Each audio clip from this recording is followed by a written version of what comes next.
Bonjour, moi c'est Pierre-Carl Rancourt Moi, Victoria Bouquet. et on a décidé d'apprendre le trouble neurocognitif léger. La vignette va comme suit. Jason a 35 ans, il est marié depuis l'âge de 22 ans avec Livia. Il en compte maintenant 35. Il a 2 enfants de moins de 7 ans. Jason débute sa carrière dans la Ligue nationale de hockey à 20 ans. Il a un rôle de bagarreur plutôt qu'un rôle de marqueur. Sa première commotion sévère arrive à l'âge de 23 ans. Il va manquer un mois. Il subit une deuxième commotion alors que son équipe est en séries éliminatoires. Il rate que 2 parties pour aider son équipe à remporter la Coupe Stanley. Il revient de façon prématurée au jeu.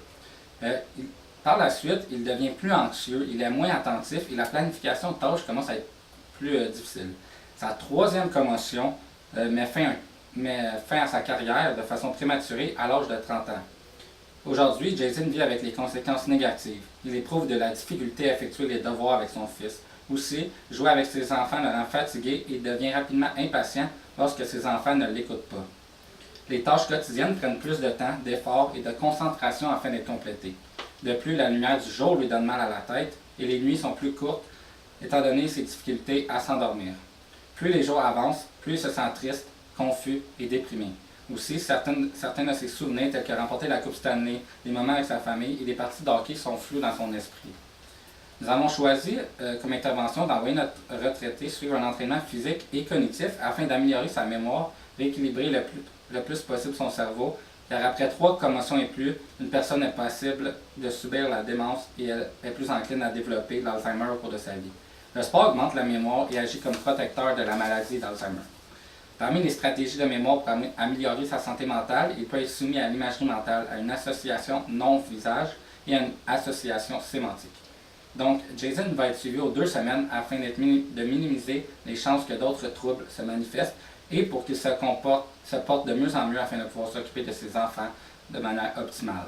On écoute à l'instant une vidéo d'un joueur de hockey qui nous a servi d'inspiration et qui pratique l'une de ses interventions à l'aide d'entraînement physique et cognitif. Build a brain plasticity center, and if a NHL player gets hurt, send him there. You'll get a better athlete back. You'll have less man games lost, and everybody wins. There's no way that an athletic therapist or an orthopedic surgeon should be touching our heads. In my experience, they cannot properly diagnose a traumatic brain injury, and they cannot properly build you a program accordingly to make new neurological pathways around those dead neurons. This is how you treat it. This is how it's diagnosed, and this is real treatment. And hopefully this can circumvent early onset dementia, early onset Alzheimer's, Parkinson's disease. Comme vous avez pu le constater, les personnes atteintes de ce trouble vont faire des tests informatisés comme des jeux d'attention et de mémoire ainsi que des résolutions de problèmes. Puis, ils peuvent être soumis à du vélo stationnaire ou du maintien d'un ballon avec un bâton de hockey pour les sportifs.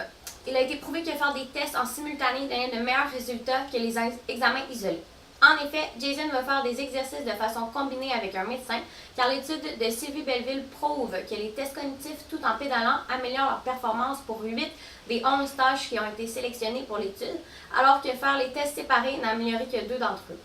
Sylvie Belleville dit aussi que les personnes atteintes d'un déficit cognitif léger ont généralement plus de difficultés à effectuer les 2 tâches en même temps, mais qu'en faisant les 2 entraînements en simultané, ils ont connu un accroissement de cette habileté qui pourrait leur permettre d'améliorer leur autonomie.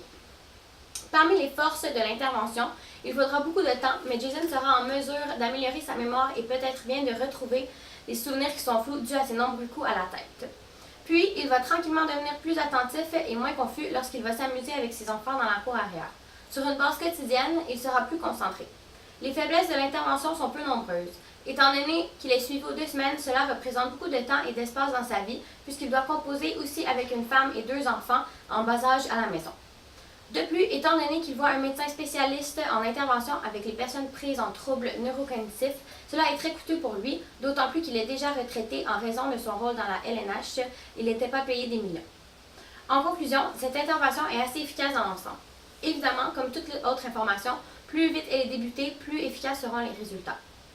Elle permet aux patients de voir une belle amélioration et un peu de retrouver leur vie d'avant pour certains.